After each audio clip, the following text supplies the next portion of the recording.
स्वागत है आपका हमारे चैनल कंट्रीसाइड ट्रैवल्स में। पहाड़, समुद्र, बीचेस और अन्य खूबसूरत जगहों के लिए ट्रैवल प्लान करने में हम आपकी मदद करते हैं। आज के इस सफर में हम अरब वर्ल्ड जाएंगे। आज हम आपको ओमान लेके जाएंगे। इस वीडियो में आगे बढ़ने से पहले हमारे चैनल कंट्रीसाइड ट्रैवल्स को सब्सक्राइब जरूर करें। ओमान, ऑफिशियली इसे सल्तनत ऑफ ओमान कहा जाता है। ओमान एक ऐसा देश है जिसका 82% लैंड मास डेजर्ट और वैली है, 15% माउंटेन रेंजेस है और 3% कोस्टल प्लेन है। यह देश अरेबियन पेनिनसुला के साउथ ईस्ट कोस्ट में है और जो पड़ता है साउथ वेस्ट एशिया में। इसके बॉर्डर्स लगते हैं यूएई, सऊदी अरेबिया और यमन से, और अपने मैरीटाइम बॉर्डर शेयर करता है पाकिस्तान और ईरान से। कुछ मेन बातें बताता हूं मैं आपको ओमान के बारे में। ओमान की राजधानी मस्कट है। इस देश की आबादी करीब 55 लाख है। अरबिक यहां की ऑफिशियल लैंग्वेज है और यह एक इस्लामिक कंट्री है।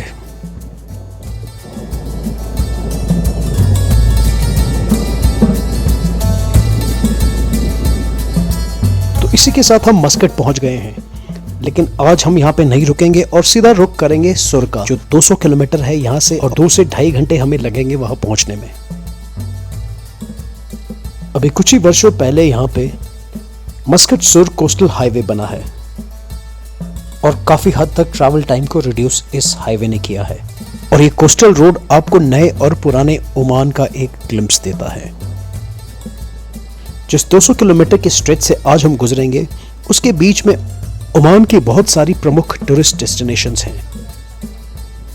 आगे के वीडियो में हम आपको इस हाईवे में आने वाली कुछ प्रमुख डेस्टिनेशंस दिखाएंगे, जैसे वादी शब, कुरियत और बिम्मा सिंकहोल।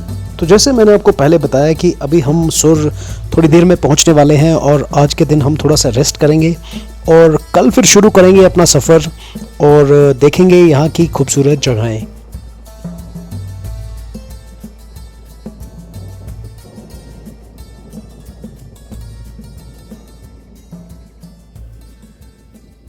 सुर अरेबियन पेनिनसुला के साउथ ईस्ट रीजन शाकिया में स्थित है। Very good morning. तो हम तैयार हैं आज के दिन के सफ़र के लिए। तो उससे पहले मैं आपको इस जगह के बारे में बताऊं, सुर के बारे में बताऊं। ये शहर नाविकों के लिए एक महत्वपूर्ण गंतव्य स्थल के रूप में जाना जाता है और पुराने दौर से ये फेमस था शिप बिल्डिंग के लिए। और क्योंकि ये देश आता था ट्रेड रूट में ईस्ट और वेस्ट के, तो इसीलिए यहाँ पे अनेकों बार इन्वेजन्स हुई। पोर्चुगीज, ब्रिटिशर्स, कुछ प्रमुख इन्वेडर्स थे जिन्होंने यहाँ पे राज किया। एक दौर में सुर सेंटर था शिप बिल्डिंग का, और एक स्पेशल अरेबियन वेसल्स होती थी जिन्हें दाव कहा जाता था। उस दाव शिप्स का निर्माण इस जगह में किया जाता था। सुर एक छोटा सा शहर है और यहाँ की पॉपुलेशन करीब 71,000 है। तो मैं आपको थोड़ा सा ग्लिम्प्स देता हूँ यहाँ पे जो शिप बिल्डिंग इंडस्ट्री है किस तरह की है, और सदियों से चलती परंपरा और आज तक ये कायम है। और ये सामने देखिए, यहाँ पे एक शिप बिल्डिंग फैक्ट्री है और एक शिप का निर्माण किया जा रहा है। सदियों से इस शहर ने ट्रेडर्स और सेलर्स को आकर्षित किया है और प्रमाण है कि 6th सेंचुरी से लेकर यहाँ पे मैरीटाइम ट्रेड और शिप बिल्डिंग की जाती थी। और जिन बोट शिप्स का मैं जिक्र कर रहा था, धाव, उन्हें यूज किया जाता था ट्रेड के लिए। धरती के अलग अलग इलाके जैसे अफ्रीका, चाइना और एशिया लेके जाया जाता था। तो यार मैं आपको अंदर लेके जाने की कोशिश कर रहा हूँ, लेकिन आज मेरे ख्याल से हम थोड़ा सा लेट हो गए हैं क्योंकि यहाँ पे बहुत टाइम लगा है कि 5:30 ये क्लोज हो जाता है। तो मैं आपको ये नहीं दिखा पाऊंगा, लेकिन मैं आपको जो शिप्स हैं, धाव बोट्स हैं, धाव शिप्स हैं, वो मैं आपको दिखाता हूँ। ये देखिए, ये लकड़ियाँ हैं यहाँ पे जो साउथ ईस्ट एशिया से लाई जाती हैं, और यहाँ पे एक स्पेशल शिप होती है जिसे धाव कहा जाता है, और इस धाव शिप बनाने के लिए सुर फेमस है।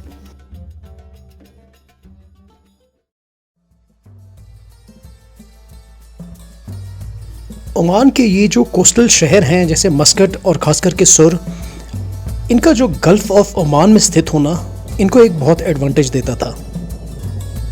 और प्राचीन काल से लेकर अलग अलग सिविलाइजेशन के साथ ट्रेड के लिए ये शहर मशहूर था। और इस बात के प्रमाण मिले हैं कि यहाँ पे मेसोपोटामिया और इंडस वैली सिविलाइजेशन से ट्रेड हुआ करता था। 1864 में ब्रिटिश ईस्ट इंडिया कंपनी ने यहाँ पे एक लाइट हाउस बनाया था और उससे वो ट्रैक करता था यहाँ पे आने और यहाँ से जाने वाली शिप्स को। और एक बहुत ही इंटरेस्टिंग बात है इस शहर सुर से जुड़ी हुई, यहाँ पे एक जो बचपन में हम mythical character Sinbad the seller के बारे में सुनते थे, वो भी इस शहर से ही है। इसके अलावा सोहार एक शहर और है जो क्लेम करता है कि सिंदबाद वहाँ से बिलोंग करता है।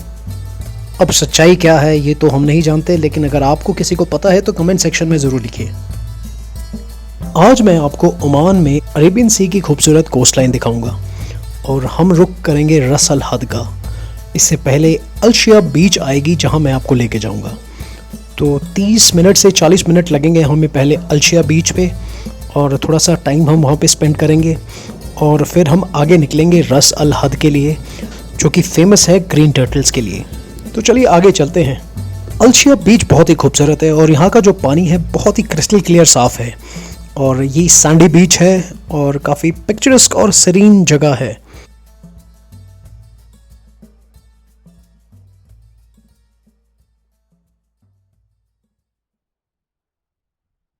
तो यार अपनी प्राकृतिक सुंदरता और शांति के लिए जानी जाती है ये बीच, तो काफ़ी आइडियल माहौल बनाती है ये रिलैक्सेशन के लिए। तो इस जगह पे आके यार मन की शांति मिल रही है इस वक्त। तो जैसे मैंने आपको पहले बताया था कि आजकल होली रमज़ान मंथ चल रहा है और most part of the day यहाँ पे जो शॉप्स हैं, एडवेंचर एक्टिविटीज़ हैं, खाने के रेस्टोरेंट्स हैं, वो सब बंद होते हैं। तो यहाँ पहुँचने पे हमें ज़्यादा सरप्राइज़ नहीं हुआ क्योंकि हम यहाँ पे एकमात्र टूरिस्ट थे। तो ये जो बीच आपको नीचे दिख रही है ये अलशिया बीच है और ये क्लिफ़ है, यहाँ से हम नीचे उतरेंगे। काफ़ी स्टीप लग रही है ये क्लिफ़, हालांकि कुछ हिस्से तक यहाँ पे सीढ़ियाँ हैं लेकिन उसके बाद वो सीढ़ियाँ गायब हैं। वहाँ से हमें जो रॉक्स हैं उन पे चढ़कर ही नीचे उतरना पड़ेगा। ऑयल और गैस के अलावा और भी नेचुरल रिसोर्सेज मिलते हैं ओमान में, जैसे कि कॉपर, लाइमस्टोन, जिप्सम और मार्बल। इसीलिए ओमान एक खास डेस्टिनेशन बनता है ट्रैवलर्स और इन्वेस्टर्स के लिए। तो ये कंट्री पूरी तरह से डिपेंडेंट है अपने ऑयल और गैसेस पे, और इलेक्ट्रिसिटी भी यहाँ पे गैस से ही बनती है। और बड़ी कॉमन सी बात होती है कि आप यहाँ पे हाईवेज पे पूरे 200 किलोमीटर के स्ट्रेच पे यहाँ पे रात को और दिन में लाइट्स को ऑन ही देखेंगे। अभी तक इस कंट्री में टैक्स नहीं है, लेकिन कुछ वर्षों पहले यहाँ पे वैट को लगाया गया है। और इंडिया के कंपैरिजन में गैसोलीन जो पेट्रोल है उसका प्राइस काफ़ी कम है और इंडिया से करीब आधे रेट पे यहाँ पे बिकता है। ये शिया बीच है और सिर्फ हम हैं यहाँ पे इस वक्त, और हमारे अलावा कोई भी नहीं है यहाँ पे, क्योंकि दिन के टाइम यहाँ पे मैक्सिमम लोग, शॉप्स वगैरह सब बंद होती है और लोग बाहर नहीं निकलते घरों से। तो बड़ा ही अनयूजुअल सा एक्सपीरियंस है, क्योंकि बीचेस आमतौर पे तमाम बीचेस जो दुनिया की हैं हमेशा बहुत ज़्यादा लोग होते हैं वहाँ पे। यहाँ पे बहुत ऐसा लग रहा है कि हमारी प्राइवेट बीच बहुत ही मज़ा आ रहा है। चलिए ठीक है, शिया बीच है ये, शिया बीच। तो एक डिफरेंस जो मैं देख रहा हूँ कि अब धीरे धीरे यहाँ पे जो गवर्नमेंट है, सल्तनत है, वो टूरिज़्म पे भी फोकस करना शुरू कर रही है और कंपैरेटिवली ये थोड़े से कंजर्वेटिव हैं। और दुबई जैसे यहाँ पे जो स्काई स्क्रेपर्स हैं वो अलाउड नहीं है यहाँ पे, और एक फ़िक्स लिमिट है, फ़िक्स हाइट है बिल्डिंग्स की जो यहाँ पे बनाई जा सकती हैं। कंट्रीसाइड ट्रैवल्स, इस चैनल को सब्सक्राइब जरूर करें। हमारे चैनल कंट्रीसाइड ट्रैवल्स को सब्सक्राइब करें। कहीं ना कहीं ये बात हमें दिखती है कि ओमान अपने कल्चर को भी प्रिजर्व करना चाहता है, अपने आप को डेवलप करना चाहता है, लेकिन अपने कल्चर को भी बरकरार रखना चाहता है। तो आज का दिन बहुत ही बेहतरीन रहा, काफ़ी मज़ा आया हमें और काफ़ी अच्छा लगा। हालांकि लोग यहाँ पे नहीं दिख रहे, उस बात का थोड़ा सा मलाल है, लेकिन एटलीस्ट जो प्राकृतिक सौंदर्य है हम उसे निहार पाए। तो यार अब जब ऊपर वापस जा रहे हैं हम, तो लग रहा है कि जो हम नीचे उतरे थे वो ज़्यादा इजी, क्योंकि ऊपर चढ़ाई करना थोड़ा ज़्यादा मुश्किल है। यार बहुत ही अच्छा रहा हमारा यहाँ का सफ़र, और ख़ासकर हम ही थे यहाँ पे और कोई लोग नहीं थे यहाँ पे, तो काफ़ी ज़्यादा एक्साइटिंग हुआ ये। तो इसके बाद अब हम जाएंगे रस अल हद की तरफ। 1 से 1.5 घंटा लगेगा हमें रस अल हद पहुँचने में। रस अल हद एक गांव है अश शर्किया डिस्ट्रिक्ट में, और ये गल्फ ऑफ ओमान की एंट्रेंस पे पड़ता है और ये 60 किलोमीटर दूर है सुर से। और इस बीच के बारे में कहा जाता है कि ह्यूमन एक्टिविटीज़ यहाँ पे 3rd BC से चल रही हैं और जब भी कोई स्टॉर्म आता था अरेबियन सी में तो शिप्स यहाँ पे पनाह लेती थी और अपने आप को बचाती थी। इस गांव में एक रनवे के निशान आज भी दिखते हैं जिसे दूसरे विश्व युद्ध के दौरान यूज़ किया जाता था फाइटर प्लेन्स को लैंड करने के लिए। और हर साल यहाँ पे भारी संख्या में टर्टल्स आते हैं, खासकर रसल जिन्स जो कि पास में ही है यहाँ पे, और इसे टर्टल रिजर्व घोषित किया गया है और इन्हें ब्रीडिंग ग्राउंड कहा जाता है ग्रीन टर्टल्स के लिए। We are having a great time in this beach. अब हम भी अरेबियन सी की तरफ बढ़ते हैं और डाइव लगाते हैं। और यहाँ का पानी आप देख ही रहे हैं कितना साफ़ है और क्रिस्टल क्लियर है एकदम। और ये पानी इतना साफ़ है कि यहाँ पे जो सरफेस तक यहाँ पे मछलियाँ आपको दिख रही हैं। और थोड़ा सा दुख है इस बात का कि टर्टल्स हम देख नहीं पा रहे हैं। और इस बीच पे भी सिर्फ हम ही हैं टूरिस्ट, कुछ एक फॉरेनर्स हैं, बाकी ज़्यादा लोग यहाँ पे नहीं हैं इस वक्त। और हमने पूछा था, यहाँ पे एक एक्टिविटीज़ कंडक्ट करने वाला गाइड था, हमने उनसे पूछा था कि क्या आजकल होती हैं, तो उन्होंने कहा था कि टूरिस्ट ही नहीं आते क्योंकि आजकल होली मंथ चल रहा है रमज़ान का, इसीलिए एक्टिविटीज़ बंद है। ओमान आने का सबसे बेस्ट टाइम अक्टूबर और अप्रैल के बीच में है और नॉर्मली इस दौरान यहाँ पे टेम्परेचर 15 और 30 के बीच में रहता है। और अप्रैल से लेकर अक्टूबर तक यहाँ पे बहुत ज़्यादा गर्मी होती है और टर्टल्स भी आमतौर पे उसी के बाद निकलते हैं और यहाँ पे दिखना शुरू होते हैं। बाई चांस कभी आपकी किस्मत हुई तो आपको 1-2 टर्टल्स जब आप आएँ यहाँ पे आपको देखने को मिल जाएं। और ओमान आने के लिए आपको टूरिस्ट वीज़ा की ज़रूरत होती है। 2 टाइप के वीज़ा होते हैं, एक जो 10 दिन तक होता है और दूसरा जो 23 दिनों तक का। यार बहुत अच्छा होता अगर मैं इतनी खूबसूरत जगह को ड्रोन से आपको दिखा पाता, लेकिन बाय लॉ इस कंट्री में ड्रोन्स अलाउड नहीं। तो अभी जो सुल्तान है उनका फोकस अब थोड़ा जो ऑयल एंड गैसेस है उससे हटकर टूरिज़्म पे भी है और इंडस्ट्री पे भी है, तो काफ़ी ज़ोर लगा रहे हैं वो। और यहाँ की गवर्नमेंट की जो डिपेंडेंस है ऑयल और गैसेस पे उन्हें थोड़ा कम किया जाए और अपॉर्चुनिटीज़ ज़्यादा खोजी जाएं इंडस्ट्रीज़, मैन्युफैक्चरिंग, इंफ्रास्ट्रक्चर और टूरिज़्म में।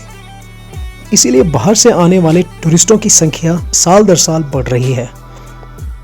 और रोड्स और हाईवेज़ की कंडीशन तो आपने देखी ही है कि 200 किलोमीटर का सफ़र 2-2.5 घंटे में कवर होता है, तो आप समझ ही सकते हैं कि कितना यहाँ की गवर्नमेंट फोकस कर रही है इंफ्रास्ट्रक्चर को बढ़ाने के लिए। ओमान में सब कुछ है, प्रिस्टिन बीचेस, वैलीज जिन्हें की वादीज कहा जाता है, डेजर्ट्स और यहाँ के रगड माउंटेन्स। और क्योंकि ये ट्रेड का एक सेंटर था तो यहाँ पे ट्रेडिशनल मार्केट्स बहुत सारी हैं जिन्हें सूक्स कहा जाता है।